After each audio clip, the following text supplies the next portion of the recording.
स्वागत है आपको मंजू जी, वक्तव्य प्रस्तुत कीजिए। गुरु ब्रह्मा गुरु विष्णु गुरुर्देव महेश्वर गुरु साक्षात् परब्रह्म तस्मै श्री गुरवे नमः। लंबोदरम परम सुंदर एकदंतम पीतांबरं त्रिनयनं परमं पवित्रम् उद्यत दिवाकरनिवोज्ज्वलकान्तिकान्तम् विघ्नेश्वरं सकलविघ्नहरं नमामि। शरीरं स्वरूपं ततो वा कलात्रं यशश्चारुचित्रं धनं मेरुतुल्यं मनश्चैनलग्नं श्रीगुरुरङ्घ्रिपद्मे तत किं तत किं तत किं तत किं। आइए अपने मन और वाणी को पवित्र करने के लिए 2 मिनट प्रार्थना कर लेते हैं। सुखी बसे संसार सब, दुखिया रहे न कोई, ये अभिलाषा हम सब की भगवान पूरी हो। विद्या बुद्धि तेज बल सबके भीतर हो, गोद गाद धन धान से वंचित रहे न कोई। आपकी भक्ति प्रेम से मन होवे भरपूर, राग द्वेष से चित मेरा को सौभाग्य दूर। मिले भरोसा आपका हमें सदा जग में, आशा तेरे नाम की बनी रहे हमसे। पाप से हमें बचाइए करके दया दया, अपना भक्त बनाए के सबको करो निहार। दिल में दया उदारता, मन में प्रेम अपार, हृदय में धरे दीनता, हे मेरे करता। हाथ जोड़ कर विनती करो, सुनियो कृपा निधान। साधु संत सुख दीजियो, दया धर्म का दान दीजियो, दया धर्म का दान। अनंत कोटि ब्रह्मांड नायक अचिंत्य कल्याण गुणगुण निदान सर्वेश्वर पति अकारण करुणा वरुणालय परात्पर ब्रह्म अनंत कोटि निर्गुण निराकार सगुण साकार जयदिक बंधु करुणिक सिंधु सच्चिदानंद घन परमात्मा श्री कृष्ण एवं श्री राधा रानी जी के युगल चरणार विंद में मेरा बारंबार प्रणाम प्रणाम। समुपस्थित भागवत भक्त कथा अनुरागी सज्जनों भक्तिमय मात्री शक्ति भागिनी बांधवों, सिया राम में सब जग जानी, करहूं प्रणाम जिर जुग पानी प्रणाम। आइए हम सब का परम सौभाग्य है कि भागवत कथा हमको सुनने सुनाने को प्राप्त हुई है। जब तुम आए जगत में, जगत हंसा तुम रो, ऐसी करनी तो चलो, तुम हंसो जग रोए। जब हम आए इस पृथ्वी में, बोले जग हंसा। जब किसी के यहाँ पे संतान पुत्र आदि होते हैं, पुत्री आदि होते हैं, तो कितना खुशी का माहौल होता है ना, कितने खुशी होते हैं लोग। और हम क्या करते हैं, जन्म लेते ही सबसे पहले रोते हैं। क्यों रोते हैं, बोले कि अब माया में बनने वाला हूँ, माया में प्रवेश करने वाला हूँ, भगवान को भूल जाऊंगा। इसीलिए धरती में आते ही पहले हम रोने लग जाते हैं। लेकिन मनुष्य जन्म के लिए क्या करना चाहिए, मनुष्य जन्म लेने के बाद क्या करना चाहिए, कि बोले ऐसी करनी कर चलो, तुम हंसो जग रोए। अंतिम में हमारी करनी कैसी होनी चाहिए कि तुम हंसो जग रोए। बस खाना पीना सोना बच्चों को बड़ा करा देना इतना ही काम पर्याप्त नहीं है।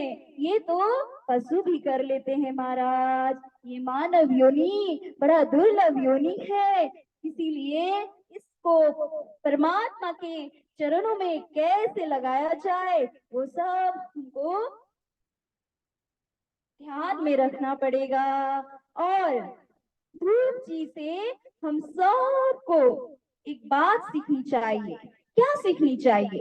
दृढ़ संकल्प कैसे लें, दृढ़ संकल्पी कैसे बने। आइए ध्रुव जी की बड़ी पत्र कथा को हम सब ध्यान से श्रवण करें।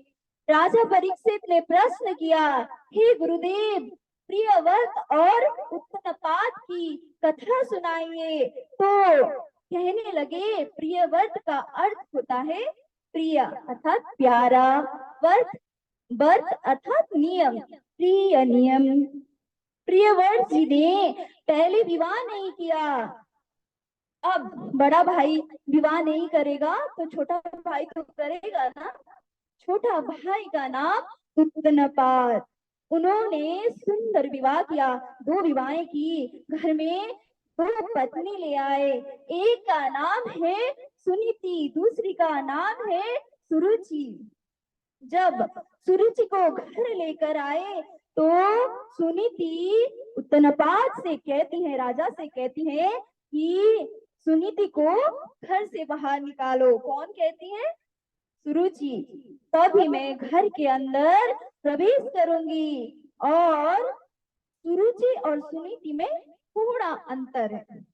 जो नीति के हिसाब से चले, अपने परंपराओं के हिसाब से चले, बड़ों का मान सम्मान करे, उस उनके दिखाए हुए आचरण पे चले, उसको सुनीति कहते हैं। और जो मन के हिसाब से चले, कहते हैं ना, भाई मैं तो अपने मर्जी का मालिक हूँ, मन का मालिक हूँ। ऐसे आपको जहाँ पे सुनने को मिले समझ लो सुरुचि है। सुनीति प्रातः काल 4-5 बजे उठेगी, पूजा पाठ करेगी, भगवान की आराधना करेगी, सास ससुर का भी मान सम्मान करेगी, माता पिता का इतना ही नहीं, घर में जब मेहमान आए तो दुखी नहीं होगी महाराज, खुश होगी। बोला गया है, बड़े प्रेम से रहना बंदे दुनिया में इंसान रे, ना जाने किस भेष में मिल जाए भगवान रे। प्रेम से रहिए, अतिथि के रूप में, मेहमान के रूप में, भगवान ना जाने किस रूप में आ जाए क्या पता। सुरुचि के लिए उत्तनपाद ने सुनीति को घर से बाहर निकाल दिया महाराज। उत्तनपाद ज्यादा आसक्त रहते हैं, अपनी दूसरी पत्नी को ज्यादा प्रेम करते हैं, इसीलिए घर से बाहर निकाल दिया सुनीति माता को। सुनीति के लिए कुटिया बना दिया। कुटिया में रहकर भगवान का नाम जाप करती है माता सुनीति। सुरुचि के साथ रहते हैं उत्तनपाद राजा। सुनीति के यहाँ पे सुनीति गर्भवती थी, एक बालक हुआ, नाम रखा गया ध्रुव। बोलो ध्रुव जी महाराज की जय। इधर सुरुचि का भी एक पुत्र हुआ, नाम रखा गया उत्तम। बच्चे बड़े होने लगे। अब जो राजा का बेटा, सुनीति को तो घर से निकाल दिया, लेकिन उनकी स्थिति है तो राजा का बेटा, लेकिन स्थिति थोड़ी अलग। उनके बेटे जो अन्य के पुत्र आदि गुरुकुल में जाते हैं, वैसे ही गुरुकुल में पढ़ने के लिए जाते हैं, कोई स्पेशल ट्रीटमेंट नहीं महाराज। और है राजा के पुत्र गुरु लोग पूछते हैं कि माता पिता का नाम बताओ। माँ का नाम सुनीति, पिता का बोले पिता का पता नहीं। घर में आके माँ से पूछे, माँ सब लोग पूछते हैं पिता का नाम बताओ, पिता का नाम क्या है, पिता का नाम क्या है। मैं स्वयं नहीं जानता मेरे पिता का नाम क्या है। सुनीति ने कहा कि अरे बेटा, जो देश के राजा हैं वही तेरे पिताजी हैं। खुश हो गए महाराज। अब विद्यालय में गए, सबसे कहने लगे, अपने मित्रों से कहने लगे, चलो तुम लोग पूछते हो ना तुम्हारा पिताजी का नाम क्या है, आज मैं तुम्हें अपने पिताजी से मिलाता हूँ। विद्यालय की छुट्टी हुई, सब मित्रों के साथ पिताजी के पास लेकर ही गए। उस समय उत्तनपाद राजा बाहर जाने के लिए निकल रहे थे। देखा ऋषि पुत्र इतने सारे आ रहे हैं एक साथ।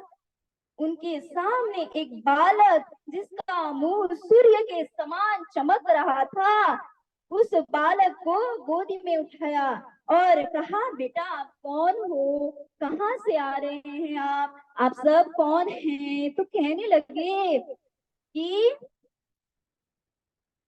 हे महाराज, मेरा नाम ध्रुव, मेरी माँ का नाम है सुनीति, और आज ही मुझे ये पता चला कि मेरे पिताजी और कोई नहीं स्वयं आप हैं।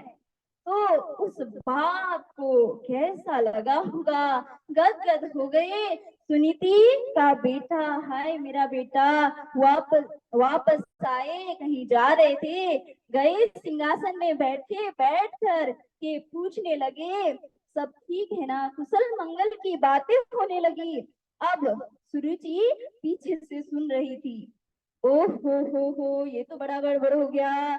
ये सुनीति का बेटा आज गोदी में बैठा है, हो सकता है कि कल इन्हीं को राज सिंहासन दे दे। मेरे बेटा का क्या होगा। महाराज भागे भागे आई और महाराज ध्रुव जी को महाराज के हाथ से पकड़कर गोदी से उठाया और पटक दिया और कहा, बेटा तुमको इस सिंहासन में बैठना है, वो तो तुम महाराज के पुत्र, लेकिन इसके अधिकारी तुम नहीं हो।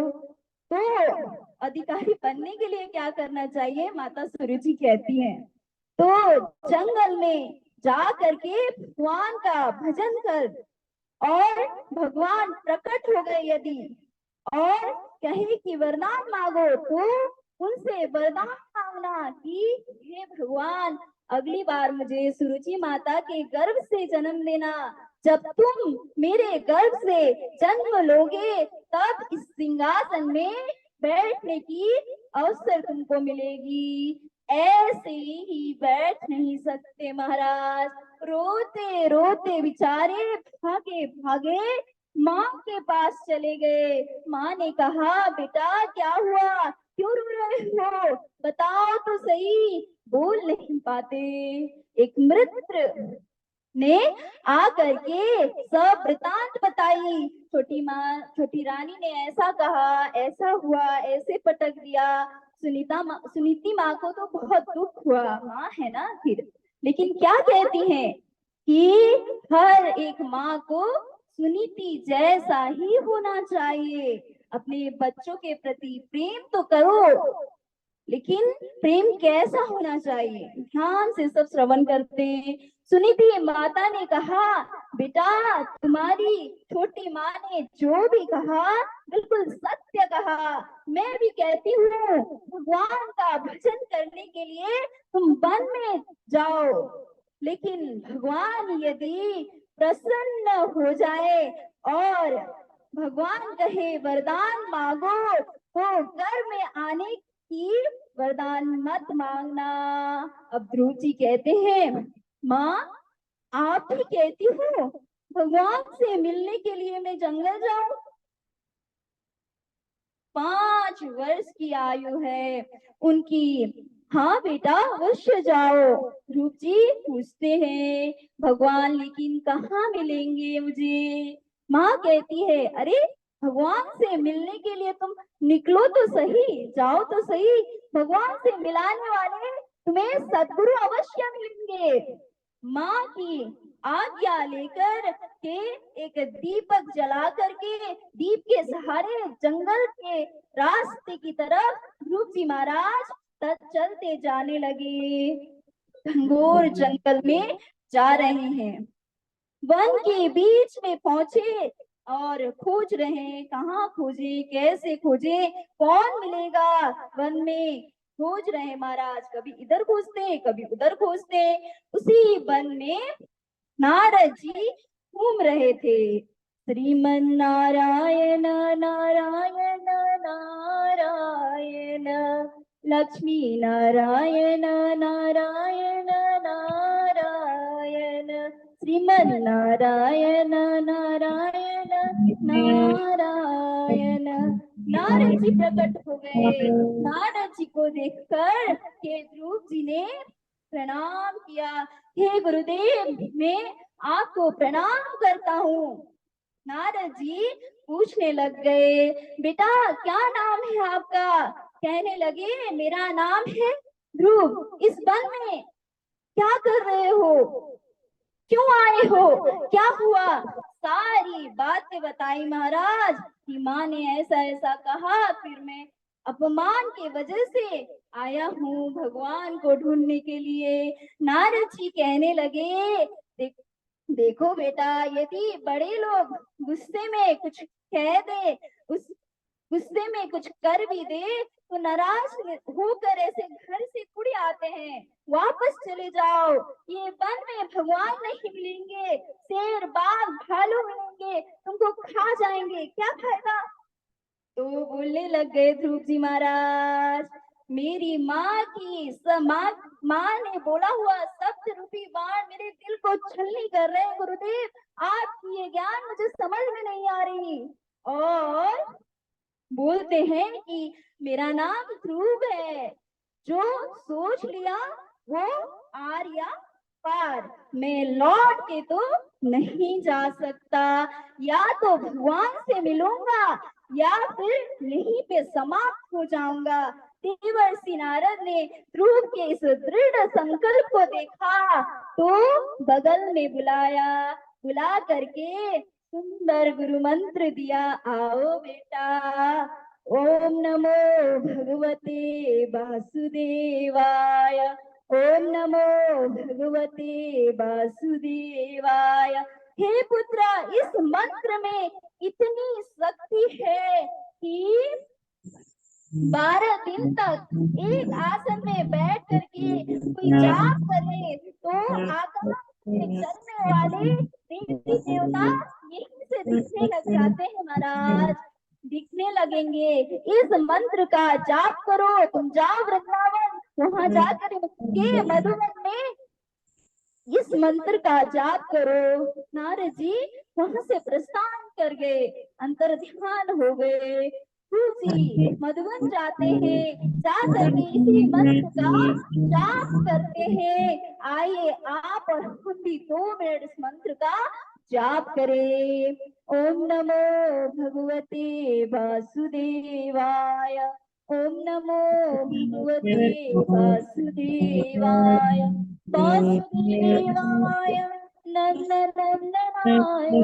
ओम नमो भगवते वासुदेवाय, ओम नमो भगवते वासुदेवाय, वासुदेवाय नंदनंदनाय। ओम नमो भगवते वासुदेवाय। आज आदरणीय भक्त वृंद कोई भी काम करो तो नियम से करो, नियम से करोगे तो फल अवश्य मिलेगा। आज नहीं तो कल, कल नहीं तो कभी ना कभी मिलेगा। लेकिन हमको हर एक चीज की नियम की पालना करनी होती है। ध्रुव जी ने नियम लिया। क्या नियम लिया, बड़ा खतरनाक नियम ले लिया।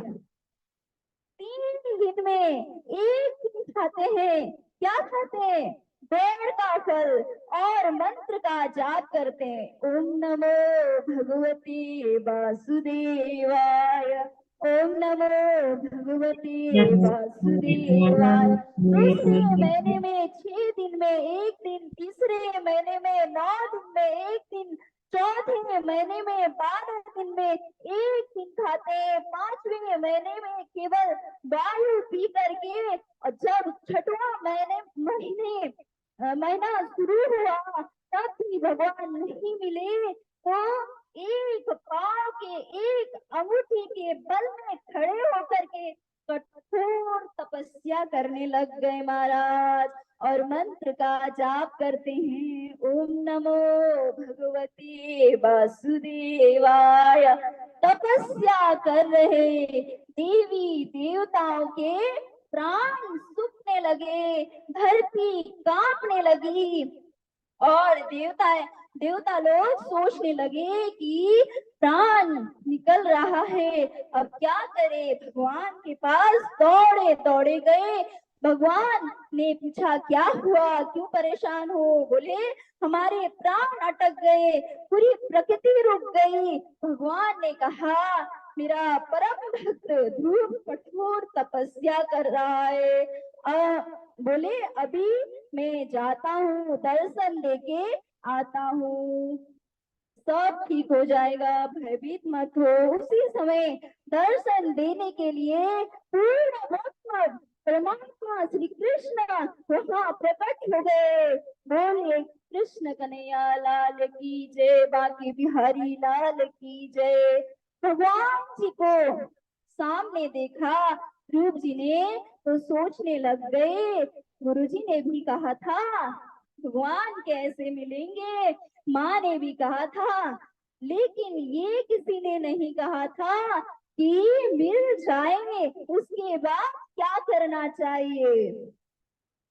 उसी समय भगवान ने सुंदर अपना आशीर्वाद दिया। तो ध्रुव जी भगवान के चरणों में प्रणाम करते हैं और कहते हैं हे प्रभु मुझे स्तुति नहीं आती, क्या करूं। भगवान का हाथ जैसे ही सिर में भगवान ने रख दिया, वैसे ही उनको वेद पुराण उपनिषद सारी स्तुति अपने आप ही याद हो गई और प्रेम से स्तुति करते हैं। क्या करते हैं। योऽन्तो प्रविश्य मम वाचमिमां प्रसुप्तां सञ्जीवयत् किल शक्तिधर स्वधाम्ना अन्यसहस्रचरण श्रवणात्वगादिना प्रणामो भगवते पुरुषाय तुभ्यम्। सुंदर स्तुति की, भगवान के चरण में प्रणाम किया और क्या कहने लगे, हे घनश्याम आपकी मुरली, आपका ये रूप मेरा मन हो रहा है, प्रार्थना करने का मन हो रहा है, कीर्तन करने का मन हो रहा है।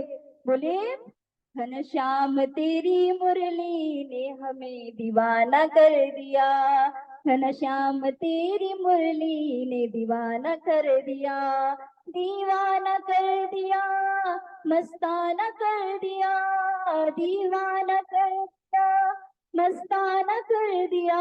और ध्रुव जी ने क्या किया, बोले घर बार सारा छोड़ के बैराग ले लिया, घर बार सारा छोड़ के बैराग ले लिया, नंदलाल तेरे चरणों का सहारा ले लिया, घनश्याम तेरी मुरली ने दीवाना कर दिया। हे कन्हैया क्या मांगते हो मुझसे, मेरे पास कुछ नहीं, क्या मांगते हो मुझसे, मेरे पास कुछ नहीं। एक दिल था, एक दिल था, एक दिल था, वो भी आपको नजराना कर दिया, वो दीवाना कर दिया, मस्ताना कर दिया, दीवाना कर दिया, मस्ताना कर दिया, घनश्याम तेरी मुरली ने दीवाना कर दिया। बोले भक्त वत्सल भगवान की जय, उमापति महादेव की जय। भगवान का दर्शन हुआ, भगवान ने कहा क्या चाहिए मांगो। कहने लगे पहले बहुत मांगने की इच्छा थी, लेकिन अब आपका दर्शन करके इच्छा समाप्त हो गई। बोले कि भगवान क्या बोलते हैं कि तुमको मांगना नहीं, फिर भी मैं वरदान देता हूँ 36,000 वर्ष तक राज्य का सुख होगा। उसके बाद जब ऊपर आओगे तो तुम्हारे लिए स्पेशल जगह बना के मैं रखूंगा। तारा के नाम से तुम युग युगों तक जगत में प्रसिद्ध जाने जाओगे, कहलाओगे ध्रुव तारा।